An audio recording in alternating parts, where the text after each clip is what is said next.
Yep, making today's video for other web designers, creatives, mostly web designers and tech specialists.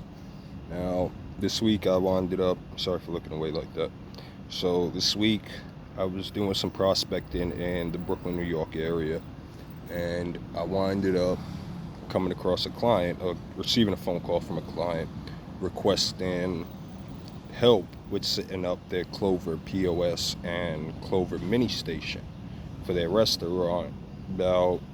literally a day before their grand opening. And I had to go back like of the morning to finish up the process because I had to look up a couple more things because it was the language preference. They accidentally, or we'll just say we accidentally pressed the button, and the language was on the Netherlands European language. So when I came in to the shop, I seen that, didn't know how to fix it or whatever at first, and then I ended up watching a couple videos, called them support. Support couldn't really give us the help that we needed, so we just figured it out, switched the language to English, and then finished setting up the process before 7 a.m. when they opened. And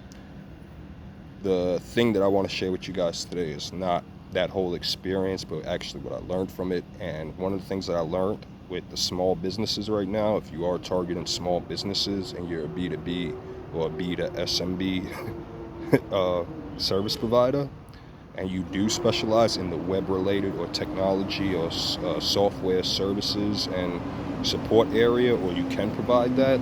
you might want to add that into your service line, because Lunarvision, our company, Lunarvisions Design Studios NYC, we're starting a new service or introducing that service now in Brooklyn and New York City. And we're probably going to be the first ones to actually introduce that service, where if you have an issue with, hypothetically, let's say, or metaphorically, let's say you got a issue with your, I don't know why I said that metaphorically or hypothetically, but realistically, let's say you have an issue with your Uber Eats ordering system, and tech support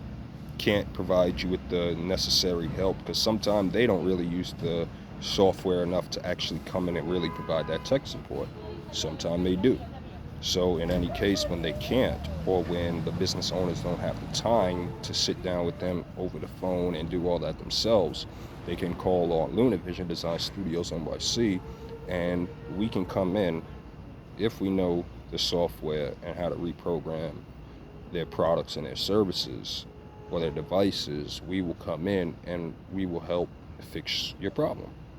So we're still going to provide web design and graphic design or visual design services, but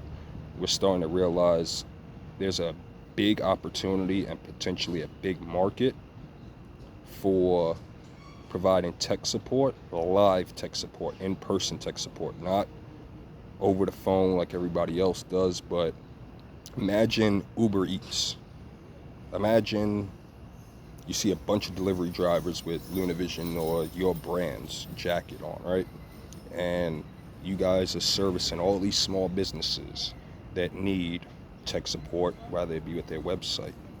or with their ordering system or some other form of software that they use to operate or to conduct business operations. Now imagine how much revenue you could generate from that necessity. That's a necessity for their registers and everything to operate for their employees and for themselves to make that instant cash for those transactions. So if we can come in and we could fill that gap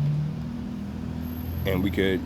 solve that problem for them, how much more valuable and how much more times do you think they'll come back to you for your other design related services? So for the rest of the summer, we're going to experiment and we're going to test this idea, and during the process we're going to do our best to keep you guys updated during the journey and the process, and just try to share as much as we learn along the process and along the way, so you guys can get as much insight from a freelance independent perspective, or entrepreneur's perspective. I don't really like to use that word, but an independent designer's perspective that's trying to build an agency right now in New York City. So just stay tuned, and remember what I said, just try to offer something other than just what you already offer, but try to offer it in another way. So just because you could do websites, you know you might be good at fixing softwares or reprogramming devices, so they will be more optimal, or they'll work or be fixed for the business when it's broken and stuff. And then you can make a little $200, three, four, whatever you decide to charge, but it's still another untapped source of revenue for design and web related businesses out there that I notice nobody out here is doing right now. And I'm really thankful that a lot of my ideas and inspirations for new products and new optimal or new ways to optimize a service actually does come from approaching customers, or just trying to dissect their questions and not just taking their questions or their responses for face value. And so I would recommend everybody, just practice that if you want to be better at sales and communicating, or marketing yourself as a brand, is learn how to ask questions, but also learn how to dissect questions to see what's underneath the surface and what that person's really getting at. So, and also, be open when, I guess, marketing your options. So, never mind.